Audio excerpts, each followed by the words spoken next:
Hey, everybody, and welcome back to the Scale with Joy Summit. I am so grateful that you have the opportunity to hear from Marshawn Evans Daniels today. Her message has meant so much to me in my own life, and I know it will in yours as well. So thank you, Marshawn, for being here today. Thank you for having me. I'm excited to be a part of this dynamic lineup of power women. I don't know how you pulled them all together. God, that's pretty much how. So we'll just put that out there right there. But so if you wouldn't mind just sharing a little bit about your background with these listeners and what brought you to today. Sure. Well, today I'm known as a Reinvention strategist and founder of the Godfidence movement, which is all designed to help women of faith increase their income, their influence, but also their walk with God all at the same time. And that's where I am today. I kind of, in my journey here, I started out as an attorney. By trade, and I went to Georgetown for law school. I went to this high-powered big law firm, and I was sitting at the top of the 21st floor and just feeling completely unsatisfied with my life, and I didn't know why, because this is what I should have wanted. And even prior to that, I had been in the Miss America pageant. I had been on this show called The Apprentice. There used to be a day and time where people used to clap for that. Now it's kind of like, oh, what do I say? I don't know. But I had a lot of really big accomplishment. We'll just say that in itself. It was because 1 million people apply, 18 people get on, usually one African-American woman. And so, I had a lot of really early successes as a teenager. I was an overachiever. And so I find myself sitting in this law firm and feeling like this is what I worked for. I'm the real life Claire Huxtable that I wanted to be when I was 12 years old. Yeah. And all of these accomplishments and following the rules of where I thought I should be put me in this place that seemed like I was at the top, but I felt like I was spiritually, emotionally, and relationally at kind of a rock bottom. Here I'm 20-something years old, and I can't even have a real life because I'm in the office from sun up to sundown. And so I made the transition. I made the leap into entrepreneurship about 1.5 years after being at my law firm. And I started a sports agency representing NFL and NBA players.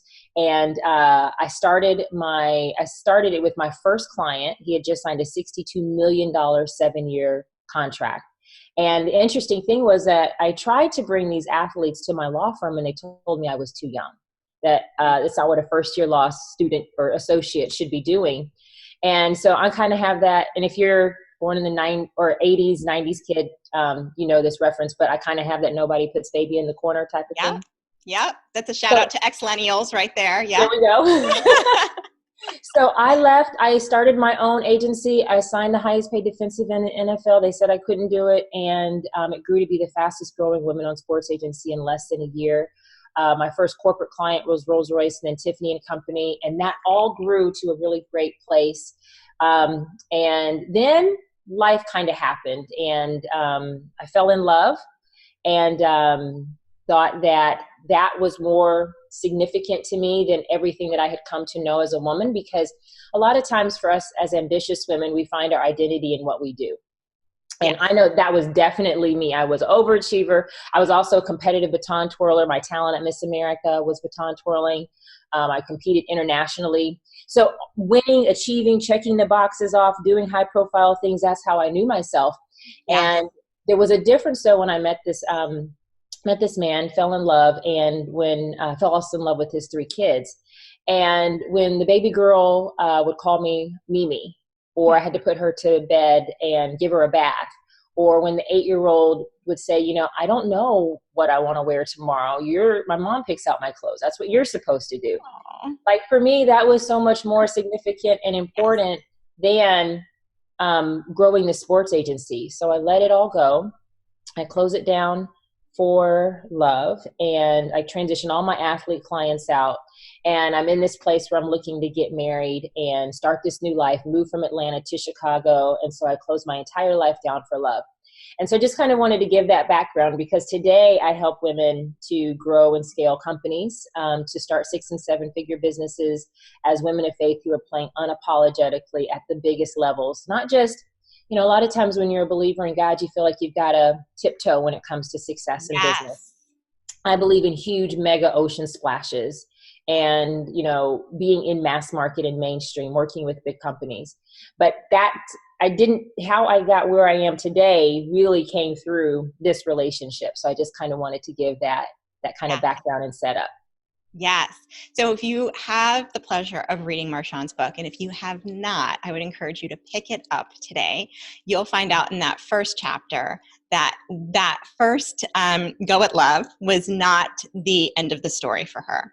It ended in a way that required her to reinvent herself, and now she has a wonderful husband. So that's the not the end of that story, but the middle of a beautiful love journey. And which brings me to my first question. So I've got your book handy here, and I want to hold it up so people can recognize it. We can never show enough product as women. Never show enough product. So I have to tell you, this is a true story that I often get a text from my husband that says another Marshawn book came from Amazon. And I said, bring it to swim lessons. I need it for my friend. Like, this happens all the time. So I wanted to show it. And so I'm like, I need it for the lady I met at swim lessons. Bring it to me. So the first question I have here is, it's so interesting how you say in the book, why did I have to go through hell just to help other women? Yeah. Did I really have to go through that to get here? Yeah. And I'll say that I experienced something similar, but on the business side, right? And so as you're growing and you're scaling, one of the things I saw on your Instagram is like, as you fly at higher altitudes, you're going to get more turbulence. Yeah. If somebody is in that place right now where they're like, I am going through something I did not plan on, and I cannot see how this is going to help other people, what would you say to inspire them? Wow. Well, let me kind of bring a couple of these pieces together, because Laura and I know what happened, and we want to make sure you got a little bit of as to what happened.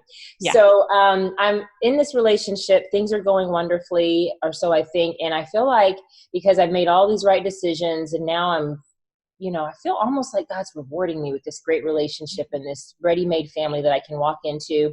And it's 6 days before my wedding. And mind you, that means the dress is paid for, the venue is taken care of. We've got the cake picked out. I've got more than one dress because I'm a girly girl. Miss America. I mean, let's be honest. Yeah. Miss America, like, we got to have a wardrobe change. Right. And it's Monday morning before Saturday wedding, and my fiance is on a plane on his way to Atlanta for wedding week, and I find out that he's been cheating on me. Mm-hmm. And so that's what Laura's talking about in the first chapter of the book. And so I won't go through all of those details, but what I will say is that infidelity brings you to your knees in a way that not many things can, other than maybe loss or death. And the loss and death of a relationship that you thought was great, it's like literally you look up to the sky and you're like, is anything really what I thought? Is the sky really blue? Is water really blue? Is grass really green? Because I thought this person was my forever. And what it does to your confidence as a woman is really detrimental, because it causes you to doubt your worth, your intelligence, your intuition. It really misaligns and takes us out of our strength.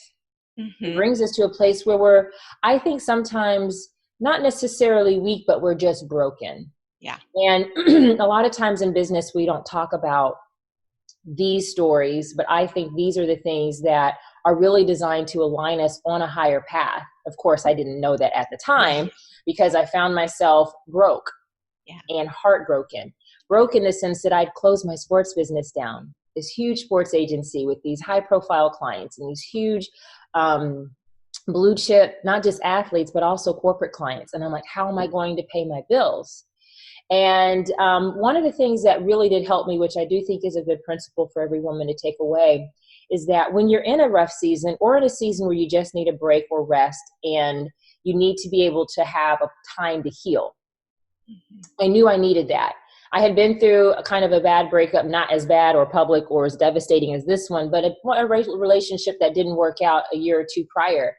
And at that time, I didn't stop. I just moved right into working harder and building this sports agency and throwing myself into it. And what you do not heal, you will repeat. And now I couldn't work. I didn't have the emotional capacity. And I felt God saying, it's time for you to take a break. And I'm like, you know what, Lord, I don't think the mortgage company is going to understand that, or the light bill company. They're not really going to understand that. And so I'm wrestling with, I've got to take care of myself as a woman, as a human, as a person, as a believer, my mind, my spirit. I'm dealing with depression. I put myself in counseling. I went to counseling initially. It took me a couple of times to find the right counselor. And I want to say this to women, because if we're talking about scaling with joy, your joy's got to be a priority first. Yeah. Before the scale, before the business, before everything, because you cannot grow beyond your capacity. And if your container is broken, then you cannot conquer the world. It's going to just be you're running on fumes, and the world's going to think you look great. Your audience is going to think that you're amazing, but inside you're falling apart. That means you're no good for yourself, and you're not going to have longevity. So I went to counseling. We've got to make that not taboo. We've got to make that a part of natural self-care. And through that, I still felt God saying, pause and rest. And I'm like, how are we going to make money, Lord? Okay. But whenever God speaks, I may not know what he means, but I know he means it. And so what started happening is all these speaking engagements started coming in. Yes. And when I tell people that, it's not that they magically appeared or even well, I will say they supernaturally appeared, but I think that God can bless the things that you've already put in place. Yeah. This is why structure and infrastructure is so important, and why it's important for you to put things in place now for a storm that you don't know is coming. I always say, build your ark before the rain. Yeah. So the speaking engagements that came in were a byproduct of me getting started as a speaker at 16, 17, 18, 19, 20, 21, 22, 23, 24, 25 years old. I'll tell people I was speaking for 10 years by the time that this had happened, from a time of being a teenager, or longer than that, actually. And so professional speaking, I think, is something that every woman should have in place in her business. It's another revenue stream for sure. It's something that scales and elevates your profile. Mm-hmm. I was able, I believe, to get better clients because I had the profile of a speaker. You know, I hadn't represented an athlete before I represented an athlete. Everyone has to have their first client.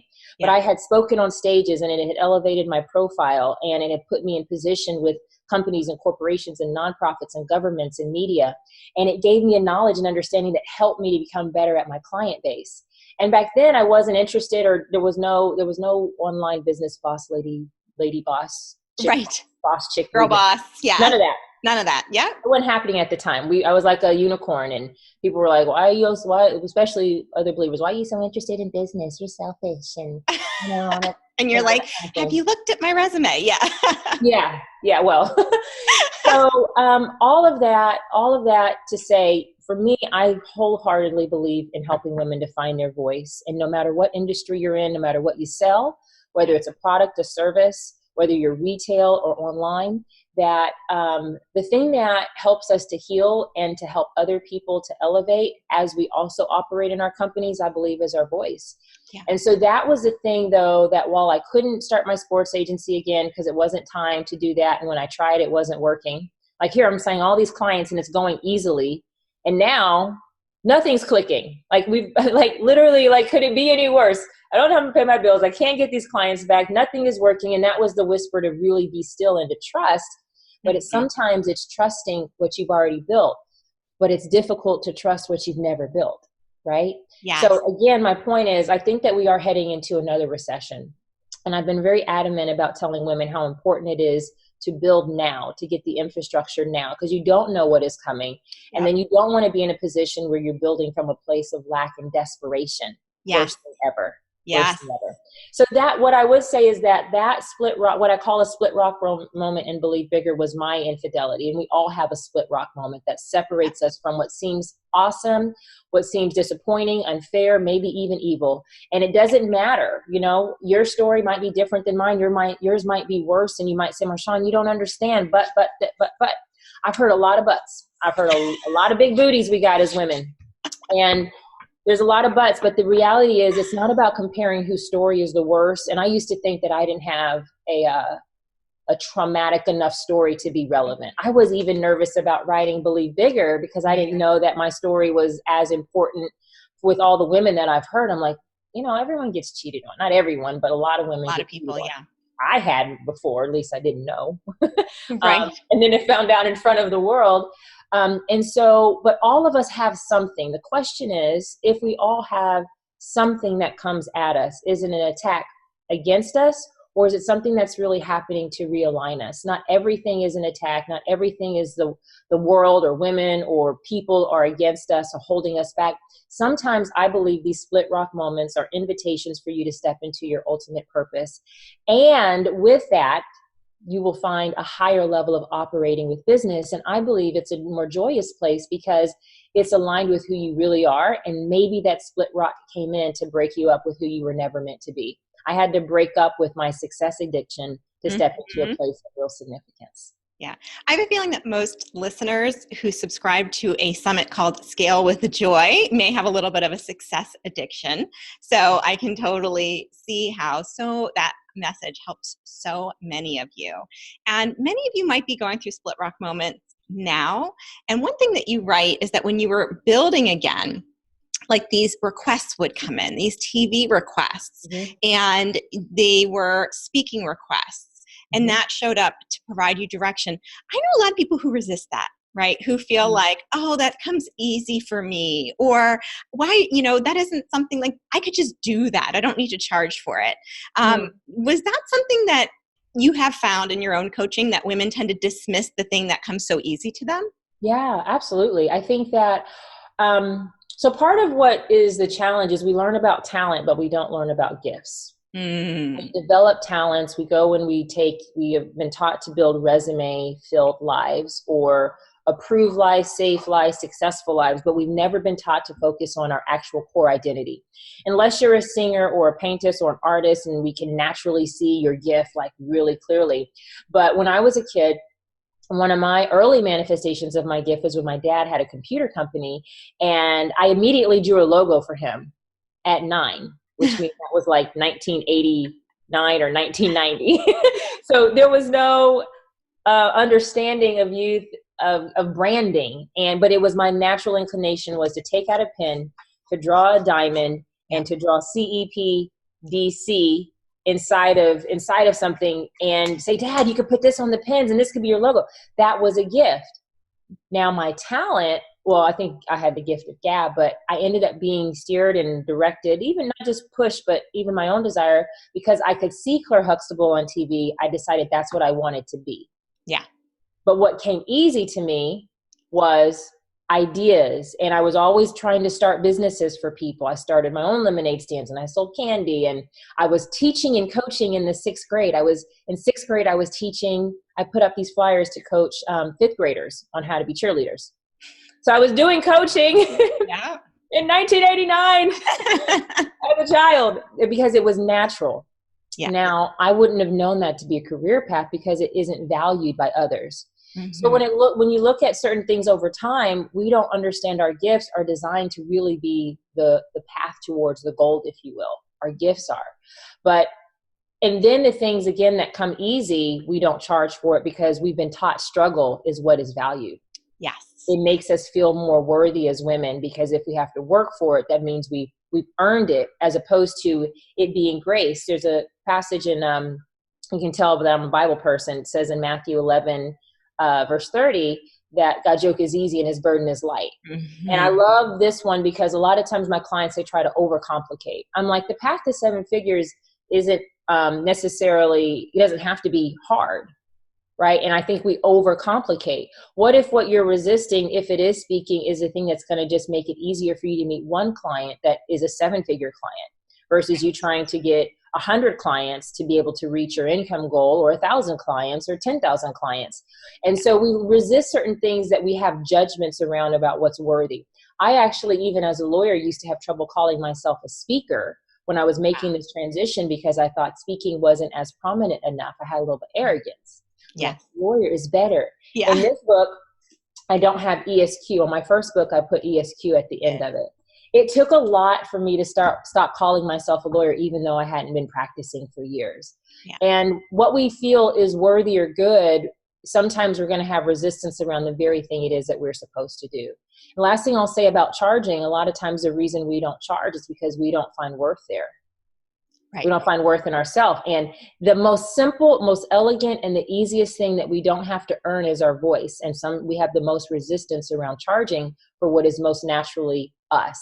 We can charge for a product, We can charge, and we can do great at building somebody else's company or at somebody else's job, and no problem with pricing. But when it comes to us, it's a question of true self-worth and identity. So a lot of times we don't charge for something because we don't understand the value. We resist actually what would help us go to another place. And then it ultimately is a reflection of our own self-worth. Wealth is usually a reflection of our own self-worth. Absolutely. And there's so much to dig into there, but I want to go in the direction of the big me and the little me.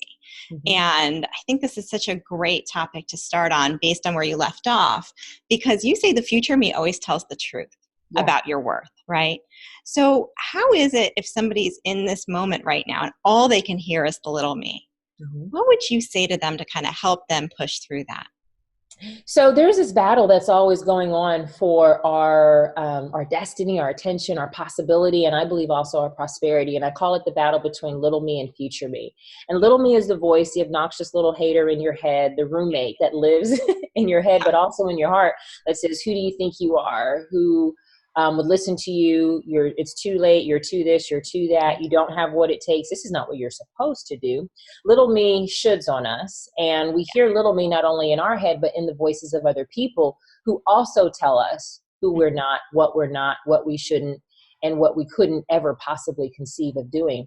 It's also rooted in this place of appropriateness and protocol, of feeling like, wow, these are the rules we're supposed to follow as women. Nice girls don't do that, or whatever. Girls don't do that. Yeah. Women of faith don't do that. Like for me, one of the big ones, being a woman of color, and being a woman of faith, and being ambitious, right? So a lot of different things going on here of rules and expectations and what is appropriate, what is ladylike. And so little me latches on to protocol and uses it to keep us in a place where we settle. Yes. Future me, on the other hand, is the voice of faith. It's the voice of futurism that is future me is solely obsessed with you moving forward into your potential. Because future me knows that you matter, that your life is not your own, that you have a specific intention of changing more lives. Future me is not scared of prosperity, is not scared of your growth, and in fact is whispering constantly, yes to you.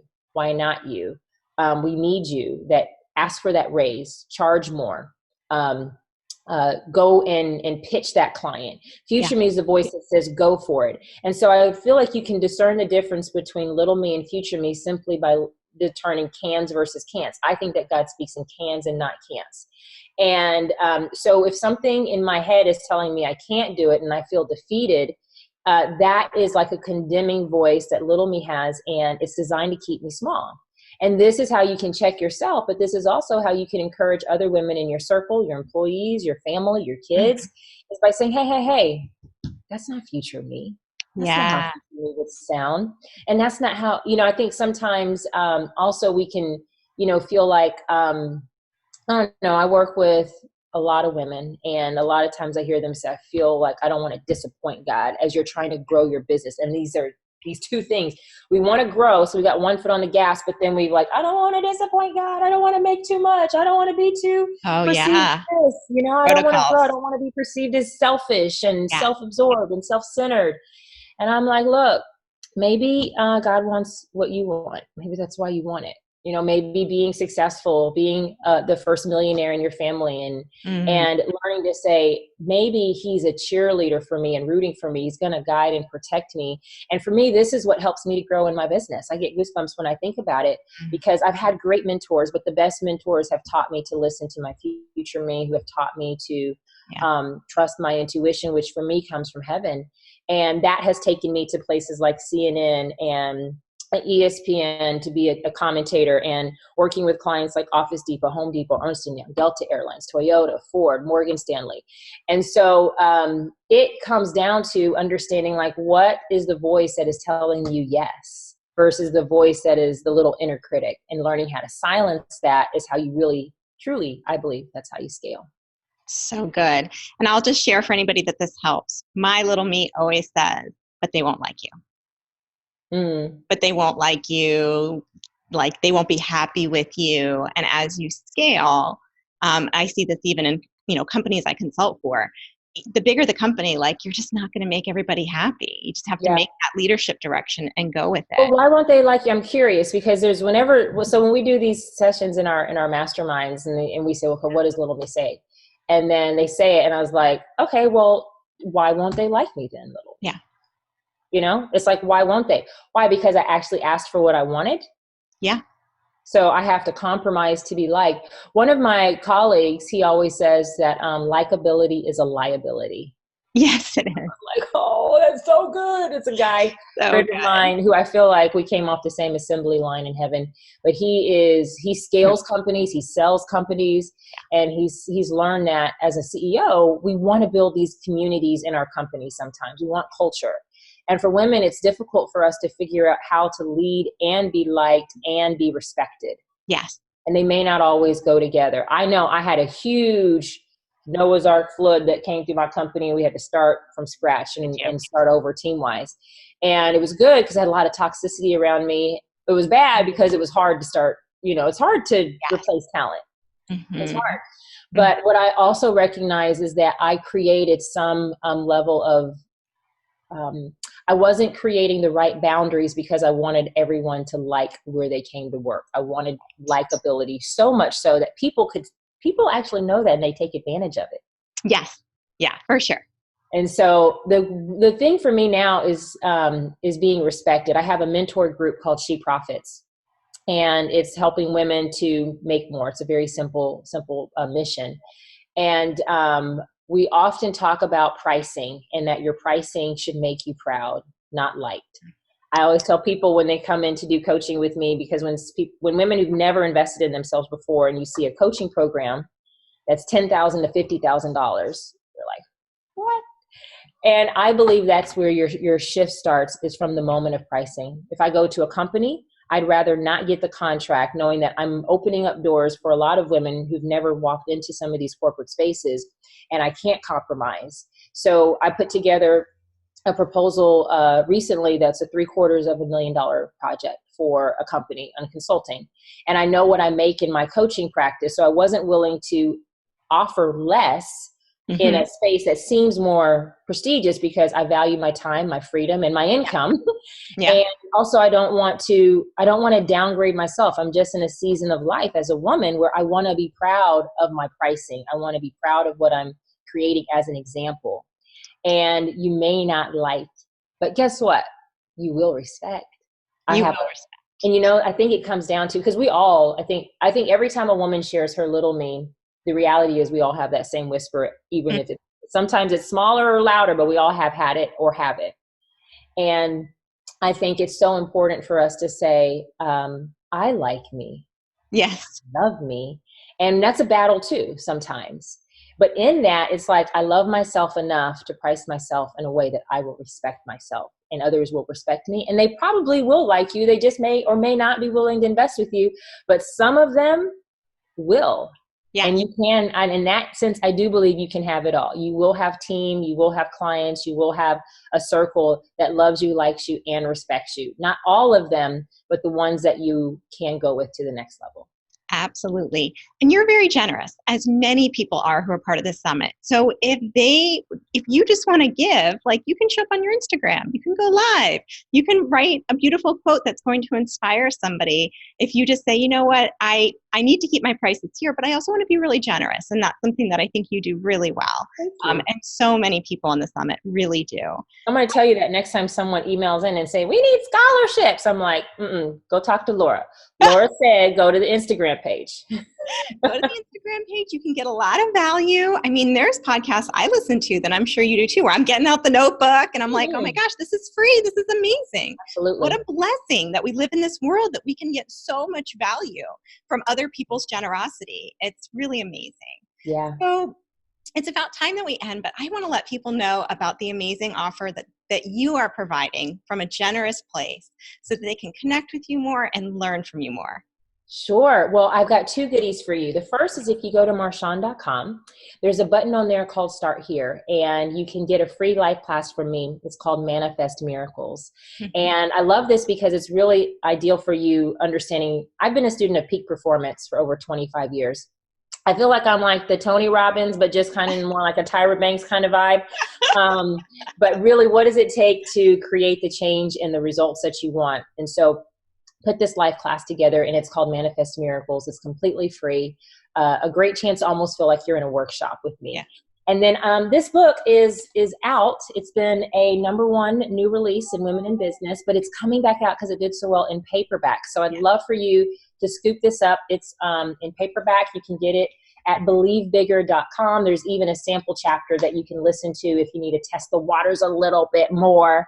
But I think it'll really bless you. If you're an audiobook reader, an ebook reader, or you want hardback or paperback, it is available pretty much everywhere books are sold, but you could probably have it on Amazon Prime within 24 to 48 hours. It's available and amazing. So both links are available underneath this video. You don't even have to go anywhere. Just hit the buttons and it'll take you right over to her beautiful and generous offers.